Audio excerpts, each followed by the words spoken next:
Madame la ministre, Monsieur le Président, Madame la directrice, Mesdames, Messieurs, chers collègues, je vous remercie, Monsieur le Président, de votre invitation à intervenir lors de ce colloque dans ce lieu superbe que je ne connaissais pas, donc la Maison des Soignants, dont vous avez parlé tout à l'heure, Madame la directrice, et je tiens à saluer, au nom de l'assurance maladie, les actions de l'association SPS, dont la nécessité est évidemment essentielle à notre système de santé, comme Madame la ministre vient de le rappeler. C'est d'ailleurs pour soutenir les actions de votre association que l'assurance maladie est votre partenaire depuis maintenant 5 ans. L'assurance maladie est en effet pleinement engagée, et je dirais aujourd'hui plus que jamais, en raison des difficultés que chacun connaît, auprès des professionnels de santé, afin de pouvoir les soutenir et les accompagner dans leur activité, et de pouvoir ainsi contribuer à favoriser l'attractivité des métiers de soins grâce à différents leviers, touchant aussi bien aux compétences qu'à l'organisation de l'exercice ou encore aux outils dédiés comme les outils numériques. Et tout cela grâce, bien entendu, à un outil essentiel qui est les conventions entre l'assurance maladie et les professionnels. Et je rappelle par ailleurs, et nous y tenons beaucoup à l'assurance maladie, que parce que ça participe de notre proximité avec les professionnels, que l'assurance maladie est également un offreur de soins, grâce donc notamment à son groupe UGCAM qui oriente et pilote un réseau constitué de plus de 240 établissements de santé et plusieurs milliers d'agents. Pour être très concret, l'assurance maladie est un opérateur. Je voudrais souligner quelques axes importants de l'action de l'assurance maladie, aujourd'hui et demain, dans son champ d'action, qui contribue, me semble-t-il, à favoriser l'attraction des métiers de la santé. Tout d'abord, je crois qu'une des manières utiles et efficaces de soutenir les professionnels de santé libéraux, c'est de les aider à constituer un collectif de travail, notamment autour du médecin traitant, en promouvant l'apparition de nouveaux métiers, afin de mieux répartir les activités. Ceci doit permettre aux professionnels de santé de retrouver leur cœur de métier, et c'est un enjeu essentiel de l'attractivité de ces professions, nous le savons parfaitement bien. Ainsi, les assistants médicaux prennent en charge certaines tâches, en particulier les tâches administratives, ce qui permet aux médecins généralistes de se concentrer en toute sérénité, ou avec plus de sérénité en tout cas, sur son activité métier.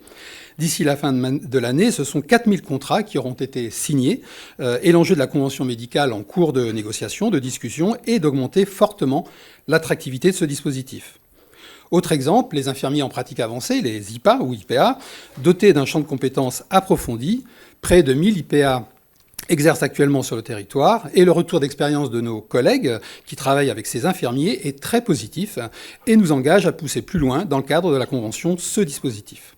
Je pourrais citer également les infirmiers azalés dans le domaine du dépistage, en particulier dans les zones sous-denses. Même si leur nombre est aujourd'hui limité, on voit bien le rôle qui pourra être le leur en appui des médecins traitants dans le champ prioritaire de la prévention. L'assurance maladie soutient également les professionnels de santé en promouvant la création des structures pluridisciplinaires, vous en avez évoqué tout à l'heure, les CPTS, les MSP notamment, qui, de notre point de vue, portent l'avenir de l'offre de soins libérale parce qu'elles sont indispensables à l'efficience du système, mais aussi parce qu'elles sont, par construction, le lieu du collectif et du pluridisciplinaire, source, j'en suis pleinement convaincu, du bien-être professionnel. Il suffit d'avoir travaillé ou échangé avec des professionnels, souvent des jeunes professionnels, pleins de dynamisme et d'idées pour comprendre que l'avenir leur appartient. Et je n'oublie pas les centres de santé qui peuvent permettre à des soignants qui privilégient l'exercice salarié de trouver un environnement qui leur convient. L'assurance maladie accompagne également les professionnels de santé libéraux au quotidien. L'assurance maladie, ça n'est plus l'image de ce contrôleur de la régularité, de ce médecin conseil qui vient contrôler votre activité. Ça a beaucoup changé et d'ailleurs, petite cuisine interne, l'organisation même des caisses primaires a complètement changé et du service médical en particulier. Maintenant, alors qu'avant on travaillait par file active, maintenant on travaille sur des portefeuilles de professionnels. Cette évolution très profonde de l'assurance maladie témoigne de ce que l'assurance maladie veut être un partenaire essentiel des professionnels de santé. Alors, même si la fonction de contrôle ne peut être abandonnée, elle fait partie de la gestion du risque, aujourd'hui, l'assurance maladie promeut un accompagnement chaque fois plus attentionné de la sortie de l'école ou de l'université à la fin de l'activité, avec la création de guichets uniques pour simplifier l'installation, d'aides financières, notamment dans les territoires sous-dotés, et de relations avec les collectivités locales pour aider à l'installation. Les délégués de l'assurance maladie accompagnent quotidiennement les professionnels de santé. En 2022, près de 300 000 visites de dames ont été ainsi réalisées, constituant un lien privilégié et direct entre la caisse primaire et les professionnels de santé, portant ainsi un vrai projet de coopération. Et dans le champ du numérique, si important aujourd'hui, ce sont plusieurs centaines de délégués du numérique en santé qui, par leur action très concrète auprès des professionnels de santé, leur permettent de gagner du temps de soins en proposant des téléservices utiles au quotidien et de nouveaux outils numériques. Cette année, plus de 100 000 contacts directs ont ainsi été réalisés. Autre exemple d'évolution attentionnée, depuis cette année, l'assurance maladie propose un accompagnement pédagogique des nouveaux installés pour faciliter et vérifier la bonne compréhension de la gestion financière qui est, on le sait et je le comprends, souvent un casse-tête pour nos collègues installés. Des réflexions sont par ailleurs en cours pour fournir aux médecins des cabinets clés en main en simplifiant les démarches administratives.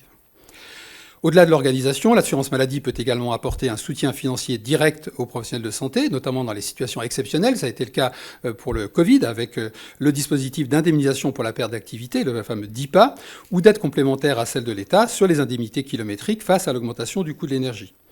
Mais aussi, de manière plus structurelle, et c'est bien sûr l'objet des conventions, la question de la structure de rémunération des professionnels est évidemment très importante. Évidemment, la prise en compte de la nécessité de payer les actes à leur juste prix, mais aussi des rémunérations, développer des rémunérations forfaitaires qui visent à accompagner les évolutions que je viens d'évoquer à l'instant. Sur le champ des outils, l'assurance maladie œuvre pour promouvoir l'utilisation du numérique dans le but de favoriser la coordination des soins et pour faire gagner du temps aux professionnels. Gagner du temps médical par la simplification liée au téléservice, permettant fiabilité et instantanéité des demandes, et faciliter le partage d'informations entre les différentes structures. Mon espace santé, qui est un espace numérique personnel et sécurisé, proposé par l'assurance maladie et le ministère de la Santé, vise à rendre l'information médicale facilement accessible aux soignants. Et cet outil est un axe clé pour faire gagner du temps médical. Ainsi, à titre d'exemple, plus de 80% des logiciels de marché vont permettre d'ici le mois d'avril 2023 d'alimenter de manière quasiment automatique les documents du parcours de soins de chaque patient. Enfin, le développement de la téléconsultation et de la téléconsultation assistée pendant la période Covid a constitué une marche importante dans l'accès aux soins. Depuis, elle s'est installée dans le paysage et si elle demande bien sûr à être encadrée, elle constitue néanmoins un changement important, aujourd'hui pérenne, qui peut favoriser l'attractivité des métiers du soin. On sait que 70% des professionnels ont une opinion positive sur la télémédecine et plus de 60% pensent que c'est une bonne chose pour la qualité des soins. Faciliter, tout en encadrant le développement de la télémédecine, c'est donc répondre à cette attente forte des professionnels. En conclusion, je voudrais dire que l'assurance maladie se mobilise activement et fortement, en concertation avec les professionnels de santé, afin de trouver des solutions concrètes et pérennes, favorisant l'amélioration des conditions de travail des professionnels de santé. Nous savons que cet enjeu est primordial. Le soin, la médecine sous toutes ses formes, c'est d'abord une activité humaine, humaniste même, nous le savons tous. Ce sont les professionnels qui font le système de santé et pas le contraire. Nous n'ignorons pas les difficultés que rencontre notre système de soins en lien avec une démographie en crise, une organisation sans doute performante mais complexe, un maillage territorial important, mais une offre parfois trop dispersée et inégale sur le territoire, toutes difficultés qui pèsent sur les professionnels et rendent parfois leur activité au quotidien difficile. Nous savons aussi que la relation entre l'assurance maladie et les professionnels de santé doit continuer à évoluer. Des évolutions ont eu lieu, on sait qu'il y a encore des obstacles à lever et l'assurance maladie, en lien avec les professionnels, s'y emploie. Nous sommes certains que des solutions à tous ces problèmes existent et les négociations en cours doivent permettre d'innover et de faire évoluer les pratiques et les organisations permettant une plus grande attractivité des métiers du soin. L'enjeu, c'est aussi, me semble-t-il, de renforcer encore l'adhésion de nos concitoyens, adhésion déjà forte, à un système de soins composé de femmes et d'hommes dévoués à leur métier au service des autres. Je vous souhaite, Monsieur le Président, donc une excellente journée de travail et de dialogue entre vous. Et je vous remercie encore une fois pour cette invitation, après Madame la Ministre, à ouvrir ce colloque auquel je souhaite le plus grand succès. Merci beaucoup.